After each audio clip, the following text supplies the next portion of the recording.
Hey everybody, welcome to On the Homefront. My name is John Murphy. Our program this week will have 3 segments. We're going to close out with a look at the Wyndham Textile and History Museum with the director, Kira Holmes. They have a special event coming up in February. They're being closed right now for their annual maintenance period, but Kira is here to have some good news for the coming month. It's part of the Chocolate Festival going on.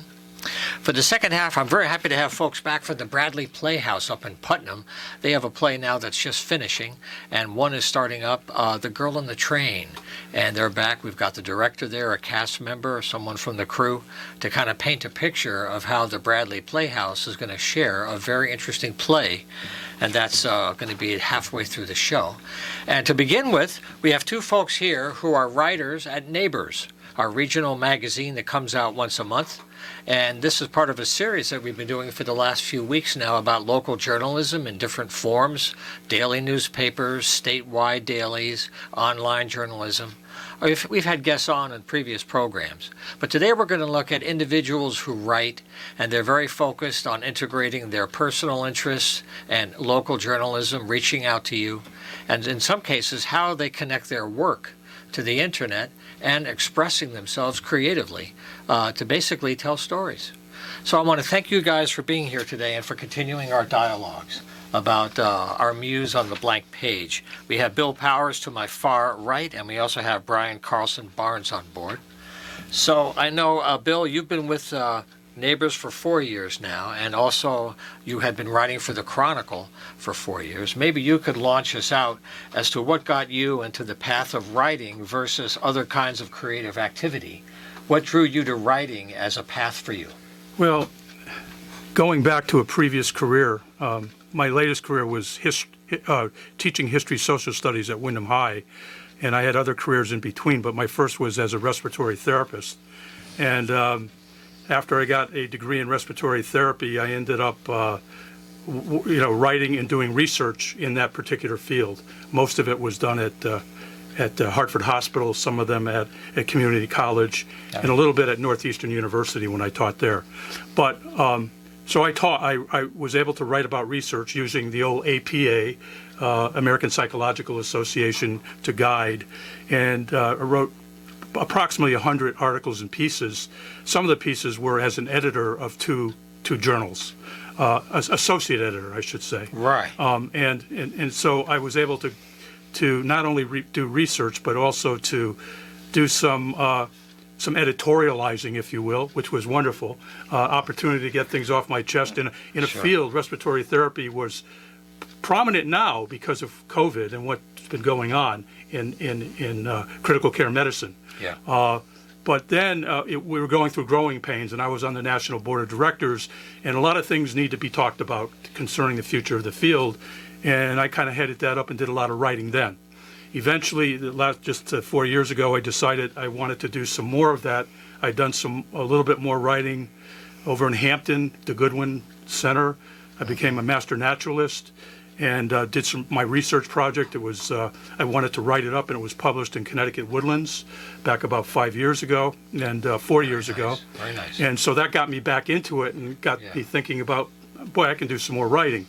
And so the reason I wrote in the Chronicle was I went to a writer's workshop sponsored by the Appalachian Mountain Club, because my son and I were writing an article that I talked about on Wayne's show, by the way, last year, when we were climbing Mount Washington and found ourselves in the middle of a blizzard, and wrote about how we survived and what had happened. So we were at that workshop talking to the editors, trying to get it published. It was published this last January. Sounds very Hollywood. Sounds very Hollywood. Well, some people have said that, but it was an interesting experience, let me tell you. So we were able to, my son and I put things together. So I've been writing.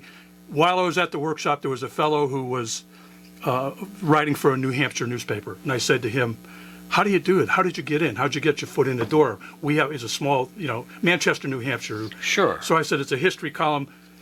He suggested how to do it, and I followed his footsteps. I talked to the people here, gave them some samples, and there I was. But I also had stories to tell, actually the first time about the Mount Washington area. That was the first article I published in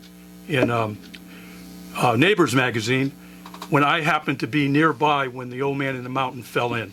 Oh, what a historic. I was at a geology workshop at the time. Yes, you were so I wrote about that experience. I drove by there many times. I've been up to the top a few times too. Oh, yeah. That Man on the Mountain was a marvelous thing. Yes. But that's quite a path, and it's a combination of work and pleasure and volunteer work. And, Neighbors is a different mechanism than the Chronicle, but they're both different ways. Yep. And something that I've noticed from other guests is more people seem to be curious about the past and finding more connections to it. Realizing that they're there and that a lot of what we're dealing with really does have roots. Now, Brian, let me bring you in here, though, before we go too much farther. You've been with the paper and the magazine 2 years now. Right. So maybe you could start out by your interest in contacting publisher Tom King and how you got started as a writer in a new form for you. Tom has a little teaser invitation in each issue that persuaded me to contact him, and I asked him how many words he might be interested in.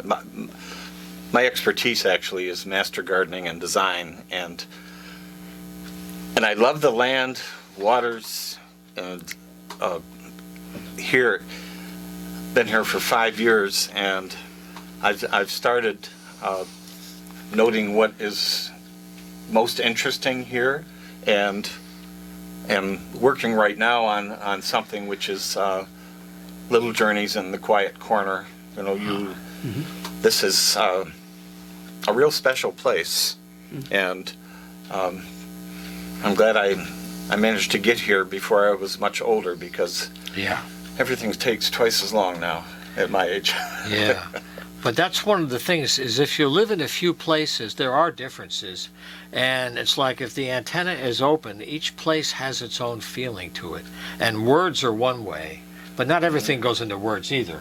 But it's great when you can use words to connect people to that who may not see it yet, or who may not appreciate it enough. Not a hard sell, but hey, it's kind of a quality of life thing that's not a matter of quantity, right?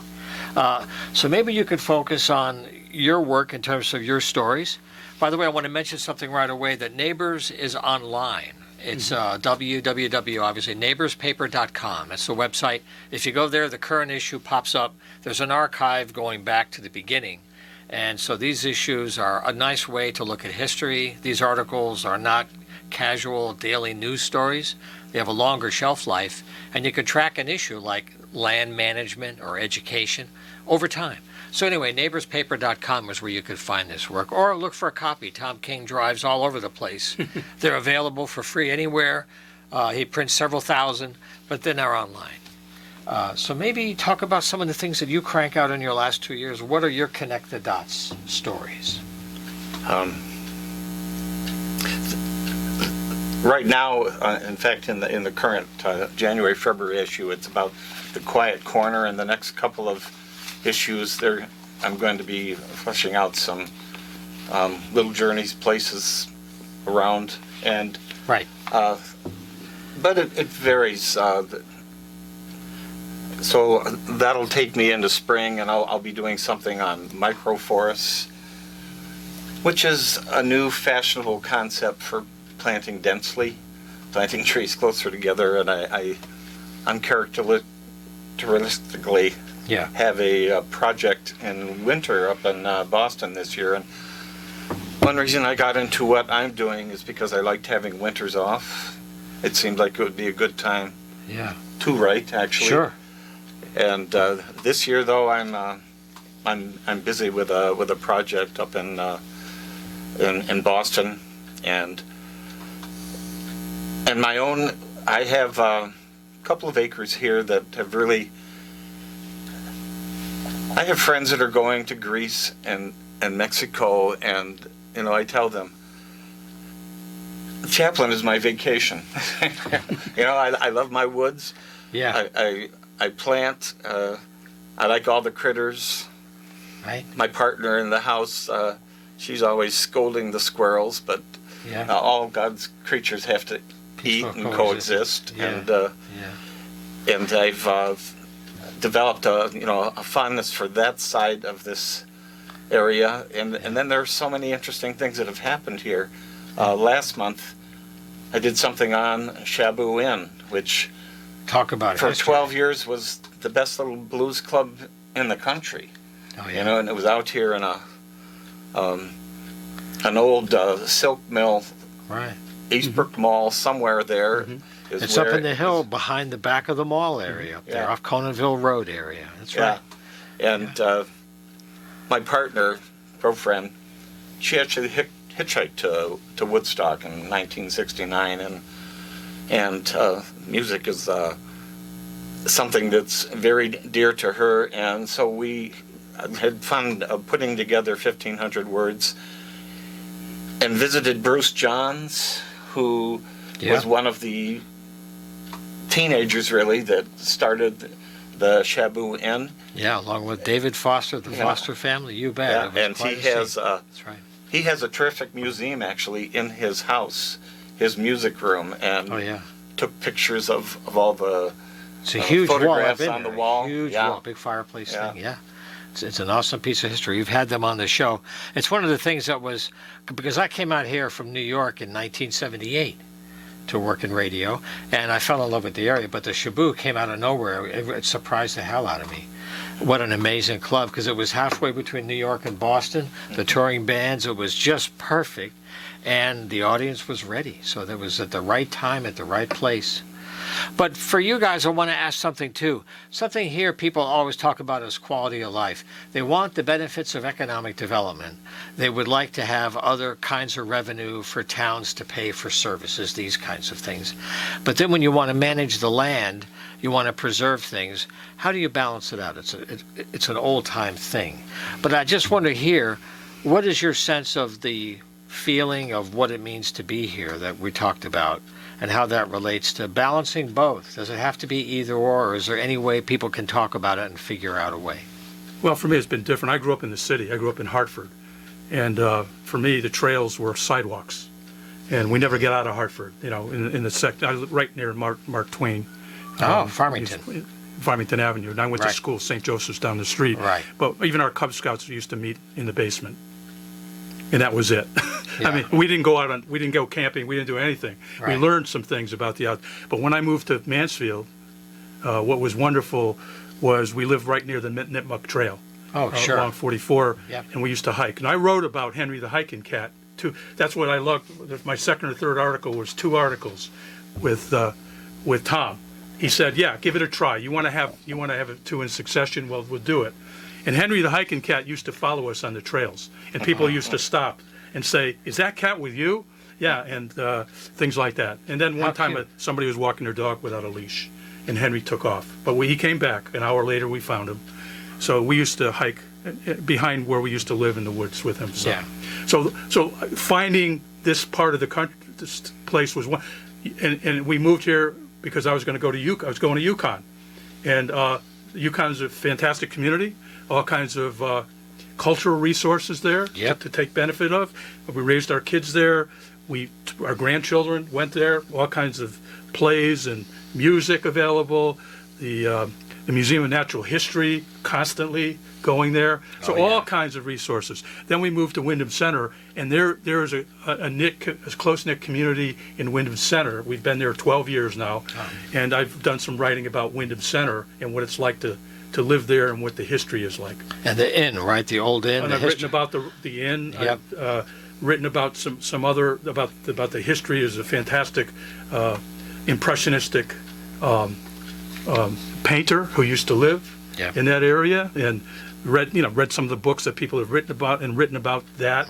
And so there's an awful lot to write about, but there's an awful lot of history, including the patriotic endeavors of people who lived here just prior to and during the Revolution. And as William Williams from Lebanon said, and one of his quotes goes something like, "I signed the Declaration of Independence. It was signing my death warrant," in Yeah. terms of the British catching up to him. Sure. And then Sam, who lived right, up in Scotland, signed it also. Scotland used to be part. You mean Samuel Huntington, right? Sam Huntington. Oh, There you sorry, go. yes, Sam Samuel Huntington. Huntington. Okay.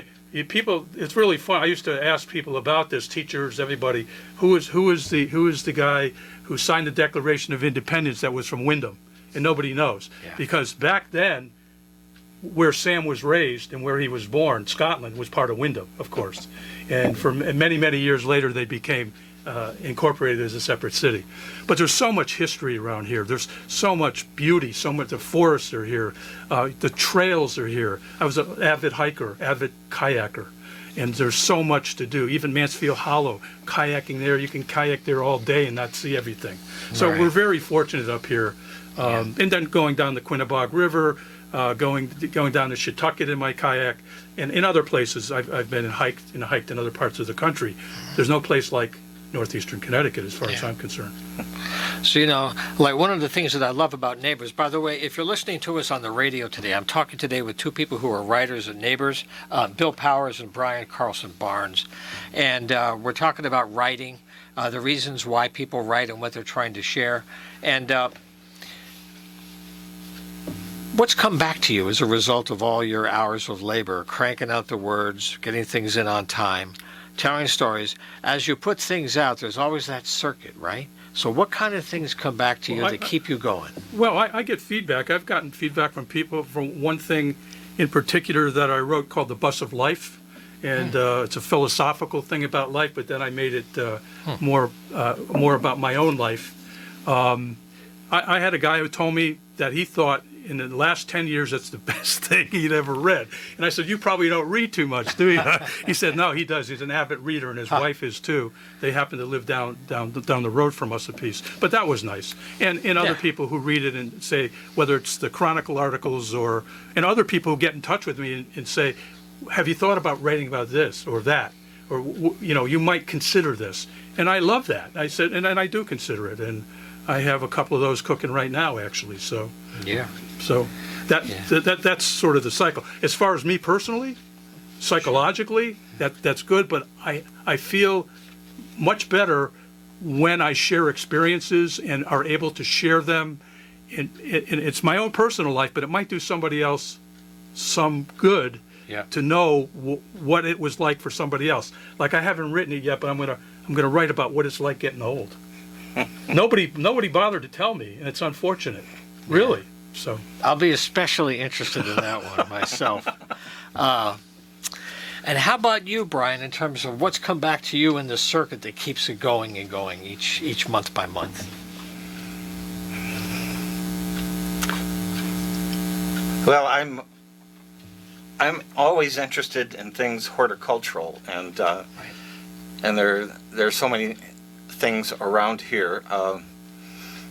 And you were talking about stores, you know, the Yukon community.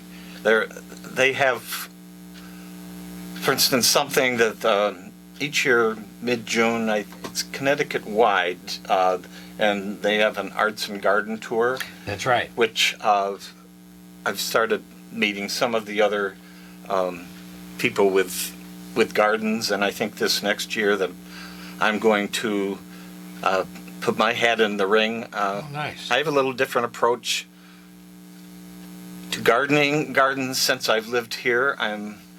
Part of it is having half the energy that I used to have, but I'm a lot more tolerant of weeds, not just critters.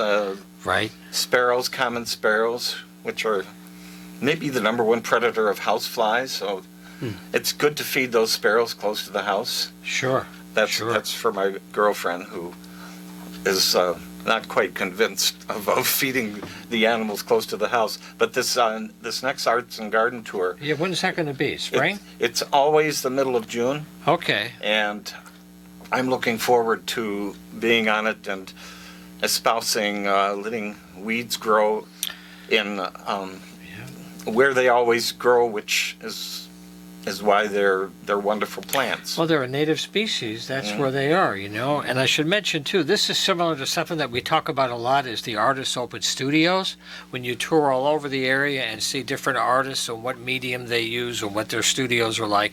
Well, these are master gardeners who have works of art, and they open up the doors, and you can tour around. So we'll have people come back and talk about that for June. That's really great. my article in this latest Neighbors in January Yes. was about CLIR. Do you know CLIR? No. It was learning in retirement, sponsored by, we said, Yukon and the Extension Service. Yeah. And they meet over at one of the buildings that was part of the old Mansfield Training School, and it's the Mansfield Depot campus. Right. And they have speakers throughout the year you name the topic, the arts, the sciences, Wow. history, and it's open. It for a small fee. Right. To cover a whole semester, like $20, you can go and hear college professors or people that are interested in any one of these things. Right. And I wanted to share that word. I've been there many times, and I've learned so much by going there. Met so many fantastic people. I'm glad you I mentioned. read your article about that, which About Benjamin Franklin.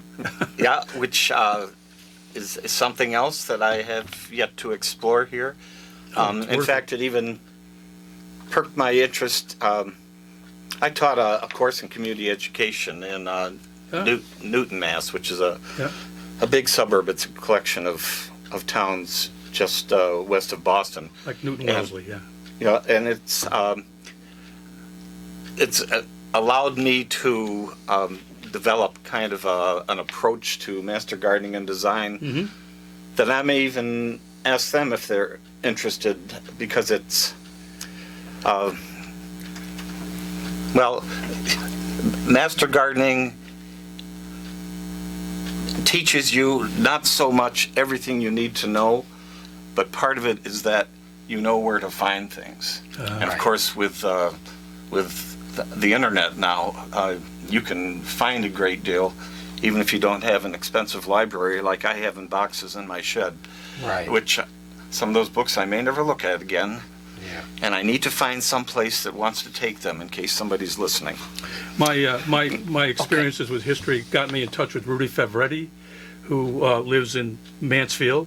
Has written several local history books, about different villages. Right. And he was also an architect who did what you do, and for UConn, and he was a professor there. And he actually at Mount Vernon he designed, redid that in an authentic way. And it was great because I was just going to a 10-day workshop to stay on the campus at Mount Vernon when he told me about it and gave me some of his books about the gardens. And also he did Monticello, I believe, for Jefferson. Well, this segment of the program is about neighbors and local writing. If you go to neighborspaper.com, is an archive of all these articles from a whole collective of writers. I've had Bill Powers here today with Brian Carlson Barnes. I want to thank you for the work you do all year to write and to share it and to keep neighbors alive. This is the kind of thing that if you move to a new town and you didn't know the area yet, this is a really nice way to get to know what it's like to live in that area, what it feels like to be there, way beyond sales and marketing. It's more like a quality of life journal. And thank you for doing that all year long. And we'll have you guys back. And each year we'll also have other people back from neighbors as well. So we're going to shift gears in just a moment and look at the Bradley Theater in Putnam. Stay with us. We'll be right back. Okay, we're rolling. You're on the home front here. My name is John Murphy. Today, a little technical stuff is going on as we speak right now because two of our three guests are going to join us from Putnam on the phone. They couldn't get down here to be with us. And we're talking about the Bradley Playhouse. They have a new opening coming up on February 24th, The Girl on the Train. Right now, by the way, they're finishing up a run of the Sunshine Boys. This coming weekend is their last run. That runs through the 29th. But we're going to focus on the play coming up in February. I'm very happy to have Eddie Krause in the studio. He was with us earlier in the year talking about the Bradley. And we're going to make a connection now on the phone with our other two guests, Robin Spain, who's the lead actress in the play, and the director is Josh Raymond. So Eddie, while we make our connection here, we're kind of ad-libbing a little bit here, trying not to break a leg. I'm just going to ask Eddie to talk a little bit about the work you've done to prepare for The Girl on the Train and kind of what the storyline is and why you guys decided that'd be a good one to do.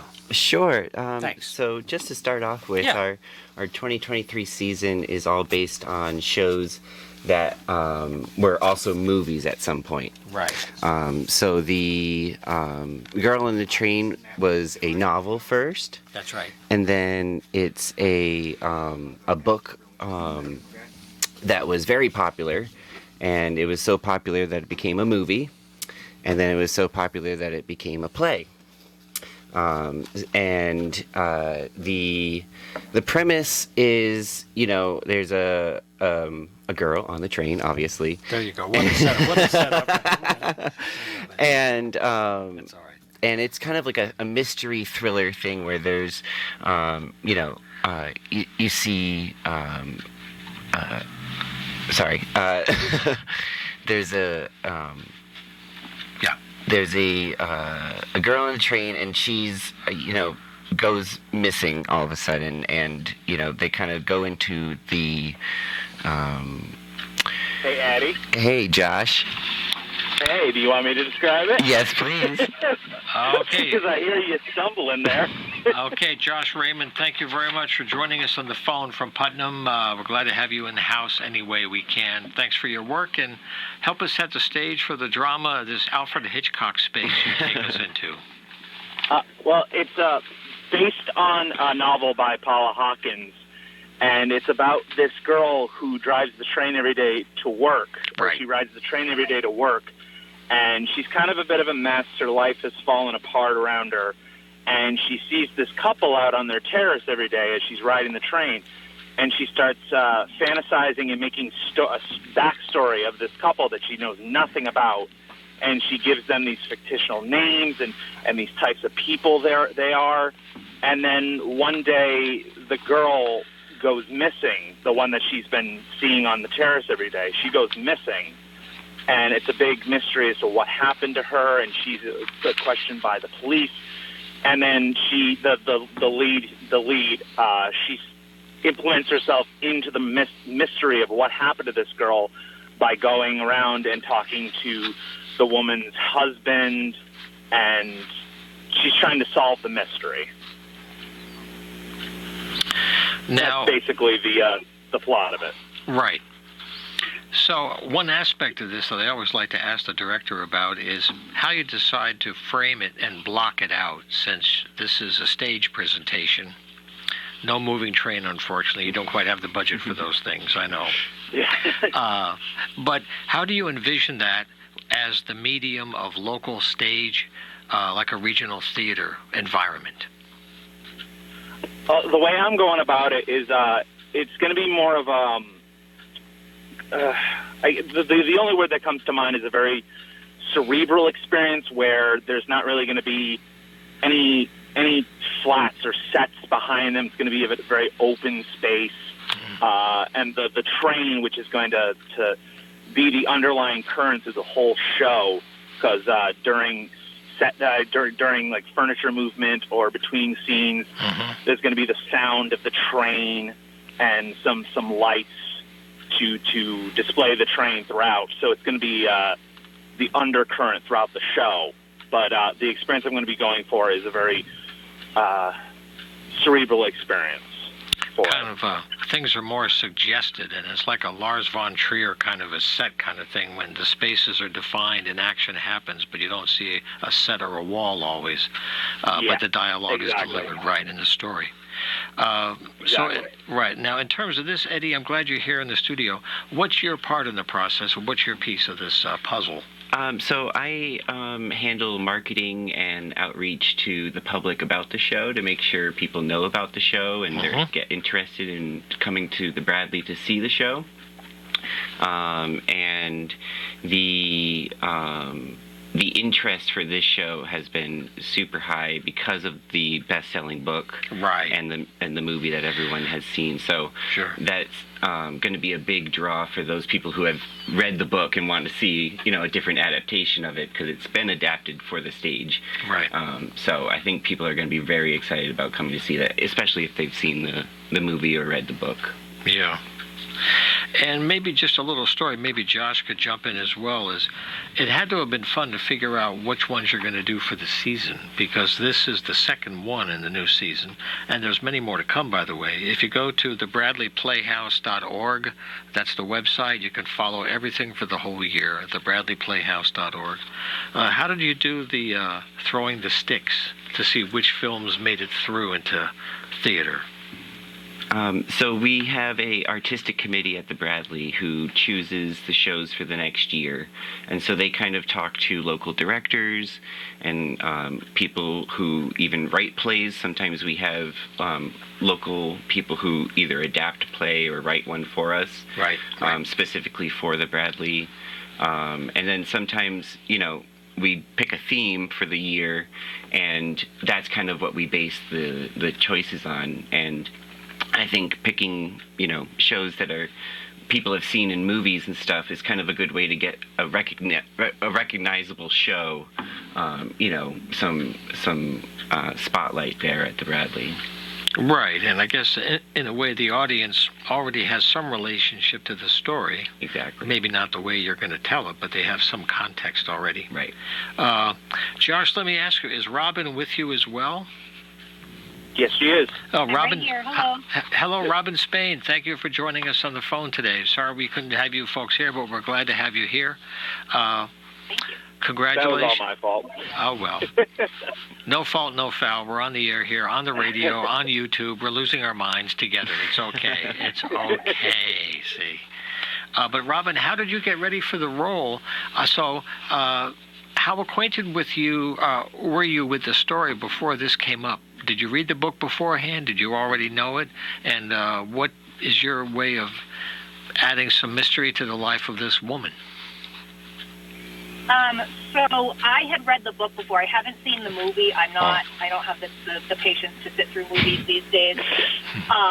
But I had read the book and I loved it. And when I found out that they were doing it here, I wanted to come out to audition because I'm normally a more of a comedic actress. I do a lot of comedies and musicals, and I wanted to do something that I'm familiar with in order to try and test out my drama chops, so to speak. As far as preparation goes, I just kind of, having read the script, I just kind of delved into who I thought she was. I analyzed the way she goes about things, what she says, things like that, and I just sort of make choices from there, and then Josh and the rest of the production staff kind of guide me, if things are working, things aren't working, character-wise or, action-wise, etc. So we can perfect it as we go on with our rehearsal process. Well, that's a good question, too. Speaking of rehearsals, how long do you have to prepare? You have several coming up. You have a definite schedule. You've got to get sets ready. You've got to break things down, get things ready. A lot of stuff to do just to get ready. So how many times do you have a chance to rehearse and try to take it for a walk? Well, we started rehearsals I think a week or so before Christmas started, or before Christmas time. Right. And we've been rehearsing twice a week, every Monday and Wednesday, from 6:30 to 9 o'clock or so. Okay. And have you done other work at the Bradley, Josh? I should have asked you more if I had had a chance to chat in the studio.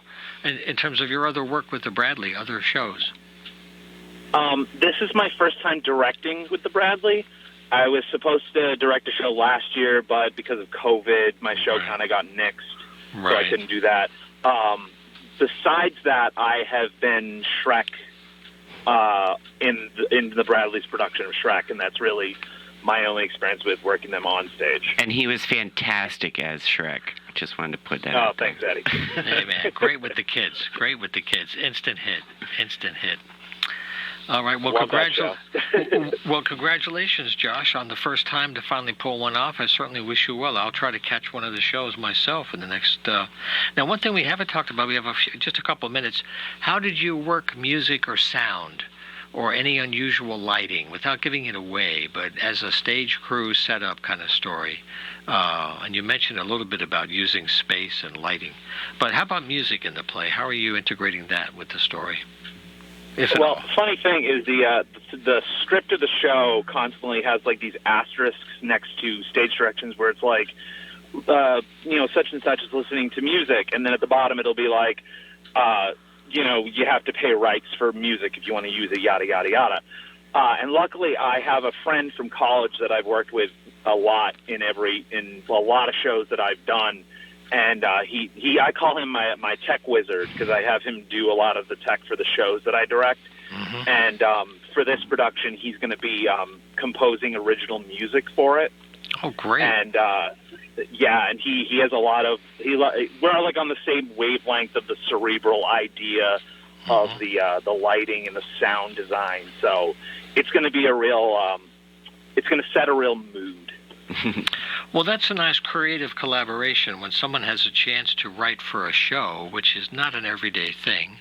And then you get to work on like an original resource that helps you present something and save your money for other aspects, especially as the music is already known. Sometimes if they know the music, it could distract, actually, because then they think about where that song came from, right? So it's kind of... He's a musical whiz, plays a bunch of different instruments, and he likes to compose his own music, so that's helpful to me. Yeah. Okay, well, I just want to mention the website once again is thebradleyplayhouse.org, and we've been talking about The Girl on the Train, opening February 24th through March 5th, and currently they're doing the Sunshine Boys through this weekend, the 29th. So I want to thank Josh Raymond and Robin Spain for jumping in on the phone today, and also Eddie Krause. It's good to have you in the house again. Thanks for having me. Thank you, folks. Thanks for having us. Thanks for having us. You bet. I wish you a great success. I look forward to seeing the show, and I'll be in touch with Christy Lynn to get someone to talk about SpongeBob changing the world. But that's for another show. Okay, folks, thanks again. We'll take a break for one... Okay. So we'll take a break for one short message, and we're going to shift back to the Wyndham Textile and History Museum. Stay with us. Okay, we're back with On the Homefront here. For the last segment this week, we're going to focus on the Wyndham Textile and History Museum. I'm very happy to have Kira Holmes back in the house. She's the executive director at the museum. And they have a special event coming up in February. That's our lead-off for our conversation. And it's tied into the whole chocolate festival coming up around Valentine's Day. So first of all, nice to have you back in the house, Kira. Good to have you. Well, thank you. It's so good to be here, John. Yeah. So tell us the good news. We have other things to share. But what are your plans to add your part to the festivities on the chocolate festival? Well, first I have to say, who does not love chocolate, right? And, I think everybody here is very much in favor. And second, it's just great to have this event back after so many years of it being dormant because of COVID. So I'm really excited. It's Chocolate Festival time. There's going to be so many fun things. Willimantic Renaissance in town of Wyndham. Thank you both for doing all of this, and we're going to have this year the Sweetheart Dance. I know many of us miss the snowball, and trust me, we are going to try to be bringing that back at some point, but before we get completely into snowball, let's have a Sweetheart Dance where bring your sweetheart or bring a friend or just come and dance or chat the night away with us. We're going to have some light appetizers. We'll have a raffle. We're also going to have some of our stuff from our gift shop too. We're going to have an amazing artist. I think you've heard of her, right, John? Patty Tewitt? Yes. Oh, actually, she's been in your chair. She's had some great recordings the last couple of years. She's got a great band behind her, very good artist. She'll be a great part to have, in your program. And I'm excited to work with her. She's been just marvelous the whole time. And also we're going to be at the Willimantic Elks Club. Has anyone been to Willimantic Elks? Yep, over the years, yep. So we're not going to be doing the Victorian Room, although I did check it out in my planning stages because it's beautiful. It'd be a nice match, wouldn't it? Yes. It would, but we're it's a big space. We're going to do the hall downstairs, and that's also another beautiful space, and that's going to be at 198 Pleasant Street. And if you want to buy tickets, just buy them online, or you can buy them through the mail to Wyndham Textile History Museum at 411 Main Street, or we still will be selling tickets actually the day of the event too. Sure. We really wanted to make this approachable for everybody. And great benefit, the Elks Club actually shovels. They have someone who plows, so it's going to be snow or no snow, it's going to be on. So Very come nice. dance with us. I like that confidence. And I believe, unless it's changed, is the website still millmuseum.org? Yes. Okay, because this way you track the museum throughout the whole year. This month of January is kind of quiet now because they're doing annual maintenance. Call it fine-tuning. Do you have anything special going on this year that you're working on the building that's getting extra attention? Because it's a big space to manage. Yes, so this year, not just for this wonderful fine-tuning or annual deep clean, but we're also planning on installing some doorbells back into the Mill Museum and possibly adding a few cameras too, so that way we can make it more accessible. Right. We're also thinking about working on a little deck project that we have on the side of the building. It's been broken for a little bit, so we want to do some maintenance to that. And we have some other projects, but these are going to take place probably after our annual deep cleaning. The Right. deep cleaning for tomorrow and the next day, that's going to be let's sparkle and shine and make sure the museum is ready for visitors again. And trust me, we have missed you. Since being closed essentially on January 2nd to Right.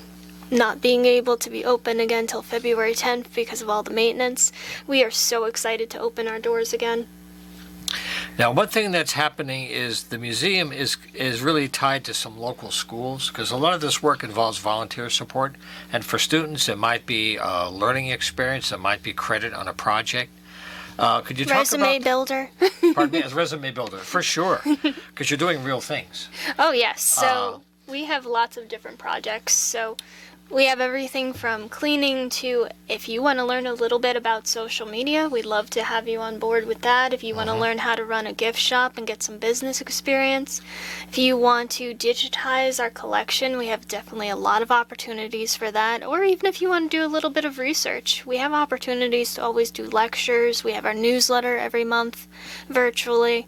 So we have lots of different projects always, and education initiatives and fundraisers if you like event maintenance. So we have everything for everybody, honestly. What task you want, just let us know. Well, you mentioned the area colleges, but also you were tied into Wyndham Tech. What did the Wyndham Tech students do? So this year we had a gift wrap fundraiser at the museum. So we had Wyndham Tech students actually wrapping gifts. Okay. But they were also helping with some light organization before our exhibit Festival of Trees too. So it actually worked out wonderfully, because not only did they get to have some fun and stay at the museum, they also got to tour the museum, and it was a great experience all the way around. And something new this year, you said you're working with ACT, the ACT School. Is this something So new? this is something in the that. planning stage at this point. We have a new board member, and she works at ACT School, and we're hoping to, because of that, to get some more volunteers, because they need credits as well as they need a certain amount of volunteer service in order to graduate, is my understanding.